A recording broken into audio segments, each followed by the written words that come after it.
تو اب میں آپ کو ایک حدیث بتاتا ہوں کہ رسول اللہ صلی اللہ علیہ وسلم کس چیز کو بھی شرک سمجھا کرتے تھے، جو آپ کو بھی اب یہ چیز سمجھنا چاہیے۔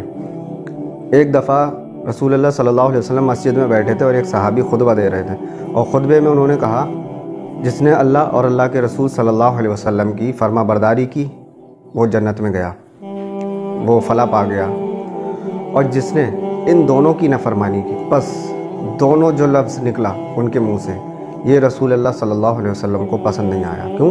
کیونکہ رسول اللہ صلی اللہ علیہ وسلم نے فرمایا کہ تم نے مجھے اللہ کے برابر کا ٹھہرا دیا، ان دونوں نہیں کہنا چاہیے تھا تمہیں۔ تو اللہ اور اللہ کے رسول صلی اللہ علیہ وسلم، اللہ اور اللہ کے رسول صلی اللہ علیہ وسلم کہنا چاہیے تھا، اور یہ بھی کہا اٹھو اور نکلو، تم بہت برے خطیب ہو۔ تو یہ حدیث ہمیں ماننا چاہیے۔ اب ایک جگہ حدیث میں آتا ہے کہ ایک صحابی نے کہہ دیا جو اللہ چاہے جو آپ چاہیں، تو اس پر بھی رسول اللہ صلی اللہ علیہ وسلم نے منع فرمایا کہ صرف یہ کہو کہ جو اکیلا اللہ چاہے۔ تو اگر ہمیں نبی علیہ السلام سے محبت ہے تو ہم ان حدیثوں کو مانیں گے اور اس پر عمل کریں گے، کیونکہ ہمارے نبی صلی اللہ علیہ وسلم نے ہمیں سکھایا کہ اللہ کے علاوہ کسی پر بھروسہ مت رکھو، اللہ کے علاوہ کسی کی عبادت مت کرو، اللہ کے علاوہ کسی کو مدد کے لیے نہیں پکارو، اللہ کے علاوہ کسی پر بھروسہ مت رکھو، کوئی شفا دے دے گا، کوئی ہمیں رزق دے دے گا، کچھ بھی نہیں، صرف اللہ ہے جو ہے کرنے والا، بس۔ تو یہ ہمارے نبی نے ہمیں سکھایا اور ہم نبی کی تعلیمات آپ تک پہنچاتے ہیں۔ جو لوگ یہ باتیں سنتے ہی کہنے لگتے ہیں وہابی ہے کہ وہابی، وہ سب باتیں اب گئیں، اب ختم یہ چیزیں۔ اب لوگ اتنی ٹینشن نہیں لے رہے ہیں، وہ یہ مان رہے ہیں جو قرآن و سنت میں لکھا ہے وہ مانیں گے ہم۔ پہلے لوگوں کو ایسی تو بھڑکایا جاتا تھا کہ جو ایسی باتیں کریں وہ وہابی ہے، اس کی مت سننا، بالکل بھی مت سننا، نہ قرآن حدیث پڑھنے دیں گے، نہ ایسے لوگوں کی سننے دیں گے جو توحید کی درس دیتے ہوں۔ اس لیے تو انسان گمراہ ہوتے چلا گیا۔ اب ہے موبائل کا زمانہ، انٹرنیٹ کا زمانہ، تو اب انسان سمجھ رہا ہے، سمجھ میں آ رہی ہیں باتیں اب لوگوں کو، قرآن حدیث بھی پڑھ رہا ہے موبائل میں، سب کچھ ہے۔ اتنی موٹی کتابیں حدیثوں کی کون لے کے آتا، اتنی مہنگی، تو وہ موبائلوں میں سب کچھ ہے۔ انسان کوئی سی بھی حدیث پڑھ سکتا ہے، کوئی سی بھی قرآن کی آیت پڑھ سکتا ہے، کوئی بھی بڑے بڑے محدث کی کتابیں پڑھ سکتا ہے، موبائل پر سب کچھ ہے۔ اللہ کا شکر ہے، اللہ نے یہ بہت اچھی چیز بھیجی دنیا میں۔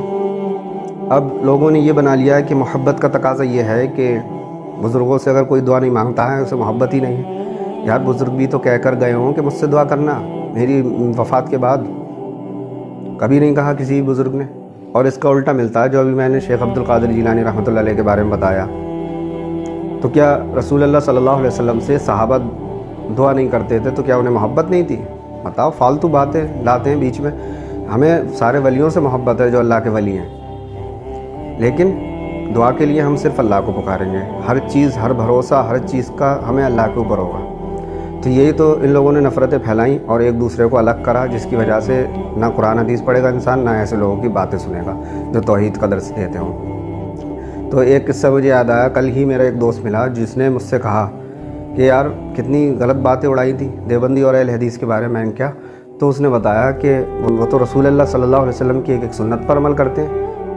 ہمیں سمجھایا بچپن سے یہ گیا کہ وہ رسول اللہ صلی اللہ علیہ وسلم کو نہیں مانتے ہیں، تو رسول اللہ صلی اللہ علیہ وسلم کو نہیں ماننے والا کافر ہے، مسلمان نہیں ہے وہ، ٹھیک ہے؟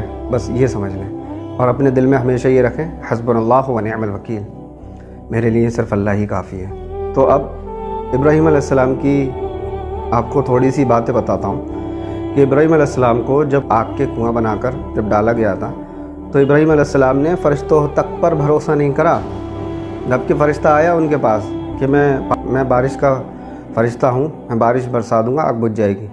تو ابراہیم علیہ السلام کے الفاظ کیا تھے؟ حسب اللہ و نعم الوکیل، میرے لیے بس میرا اللہ ہی کافی ہے، مجھے کسی کی ضرورت نہیں ہے، بس میرے لیے اللہ ہی کافی ہے۔ ہوا کا فرشتہ آیا، اس سے بھی منع کر دیا ابراہیم علیہ السلام نے، جبکہ اللہ نے ڈیوٹی ان لوگوں کی لگائی ہے، فرشتوں کی مدد کے لیے پکارا کسے؟ جس نے ان لوگوں کو بھیجا تھا۔ تو اسی طریقے سے ہمیں بھی اس کو پکارنا چاہیے جنہوں نے اللہ کے نیک لوگوں کو، بندوں کو بھیجا ہے اس دنیا میں، اور ان بندوں کی بھی تعلیمات یہی تھی کہ اللہ کے علاوہ کسی کو نہیں پکارا جائے، جیسے ابراہیم علیہ السلام کہا کرتے تھے میرے لیے صرف اللہ ہی کافی ہے۔ تو یہ پکا بھروسہ اگر آپ لوگوں کے دل میں آ گیا تو انشاءاللہ آپ کی آخرت اچھی ہو جائے گی۔ ابراہیم علیہ السلام نے اللہ کے اوپر پورا پکا بھروسہ رکھا اور اللہ نے انہیں پھر اس آگ سے بچا لیا۔ تو آگ تھی وہ پھول پودوں میں تبدیل ہو گئی، اور ٹھنڈی ہو گئی بالکل۔ تو اللہ کے اوپر بھروسہ رکھنے کا یہ فائدہ ہے کہ اللہ نے ہی انہیں بچا لیا، فرشتے نے بھی کچھ نہیں کرا، نہ اس والے فرشتے نے کچھ کرا، اللہ نے ڈائریکٹ اس آگ کو ختم کر دیا اور پیڑ پودوں میں تبدیل کر دیا۔ تو اللہ تعالیٰ ہم سب کو بھی ہدایت دے نبیوں کے طریقے پر عمل کرنے کی، نبیوں کی جو توحید تھی اس پر عمل کرنے کی، اور پکا والا بھروسہ اللہ پر رکھنے کی۔ اب یہ ہمارے معاشرے میں ہوتا ہی ہے کہ اگر انسان کی تھوڑی سی طبیعت خراب ہوئی یا کچھ ہوا، کچھ ایسا لگنے لگا جنوں کا اثر ہے یا کچھ ہے، فوراً یہاں چلے آؤ، وہاں چلے آؤ، وہاں دھاگا باندھ آؤ، یہاں رول نمبر لکھی آؤ، وہاں پہ تم پاس ہو جاؤ گے، وہاں لکھ دو گے۔ تو یہ سب اللہ کے اوپر بھروسہ رہا ہی نہیں انسان کا، تو کیا ہوگا؟ اور اگر آپ ہر خواہش پوری کروانا چاہتے ہیں اللہ سے، تو آپ کون سی اللہ کی باتیں مان رہے ہیں جو آپ یہ چاہتے ہیں کہ میں اتنے سالوں سے دعا کر رہا ہوں، میری دعا قبول نہیں ہو رہی ہے، اور میں اگر جو خواہش رکھوں وہ پوری ہو جائے، چاہے میں اللہ کی نافرمانیاں کرتا رہوں پوری زندگی۔ تو اللہ کے اوپر پکا بھروسہ رکھیں، انشاءاللہ ایک نہ ایک دن آپ کی ہر خواہش پوری ہوگی۔ السلام علیکم۔